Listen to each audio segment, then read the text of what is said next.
ఎన్నికల్లో పోటీ చేయాలంటే ఏదో పార్టీ నుంచి టికెట్ తెచ్చుకోవాలి. పార్టీ గుర్తు మీద నిలబడ్డట్టు నామినేషన్ వేయాలి. ఊర్లన్నీ తిరుక్కుంటా ప్రచారం చేయాలి. ఒకళ్ళ అవతలోళ్ళు పైసలు వంచుతురంటే వాళ్ళకంటే జరంత ఎక్కువే వంచాలి. ఇక కార్యకర్తలు ఎంట తిరిగేటోళ్ళ తిండి తిప్పలు అరుచుకోవాలి. ఓ ఇట్లా బొచ్చడు పైకం ఖర్చు పెట్టాలి. ఇవన్నీ మీకు తెలివయని కాదు, కానీ గీ ముచ్చటైతే పక్క తెలియకుండొచ్చుల్లా. దునియాలనే పిరమైన ఎన్నికలు ఏడ జరుగుతున్నాయో తెలుసునా? ఇంకేడా మనకాడనే. ఈ తాపక్ పార్లమెంట్ ఓట్ల కోసం దేశమంతటా 1,35,000 కోట్లు ఖర్చు పెడుతున్నారంటే చూడుండ్రి. ఓట్ల ఖర్చు గురించి బగ్గా తెలిసిన వాళ్ళు అందాజగా చెప్పిన లెక్కేది. మున్పటి ఓట్లప్పుడు 60,000 కోట్లే. ఈ తాపకు డబల్ కంటే ఎక్కువ.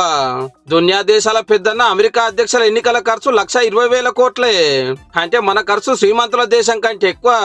96,000 కోట్ల ఓటర్లున్న దేశంలో ఒక్క ఓటర్ మీద 1,400 ఖర్చు పెడుతున్నారు. మా కోటేస్తానికి 5-10 వేలు వస్తున్న జమానాలా మా మీద గింత తక్కువ పెడుతున్నారా అని ఓటర్ దేవుళ్ళు ఫీల్ అయ్యారు.